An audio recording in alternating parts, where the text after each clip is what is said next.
who a jury has already decided he assaulted her, he sexually abused her, that he defamed her. Can we just talk about that moment for a minute, David?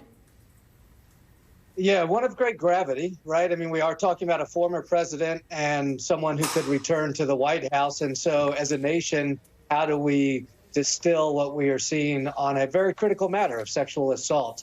I think politically, Donald Trump has miscalculated this one because it is a very, very narrow impact politically, but a very important one. And it's this. The entire presidential election in November, should it be Donald Trump and Joe Biden, will be decided by about 6 to 8% of the country. And it's those 6 or 8% of the country that swayed the last election against Donald Trump, the persuadable voters, either soft Republicans, independents, Democrats, whatever their registration, they are the ones that are persuadable.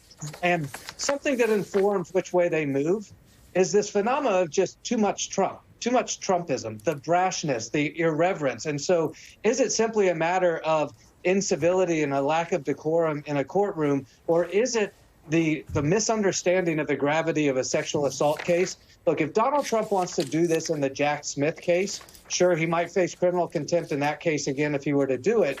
But that is one that lands differently with the persuadable voters. This is a critical matter that could actually inform voters simply because it reminds them that Donald Trump is somebody they don't actually like. And so I think we're seeing, the pomposity, the arrogance of someone who has been found liable for sexual assault, I think is a miscalculation by the former president politically.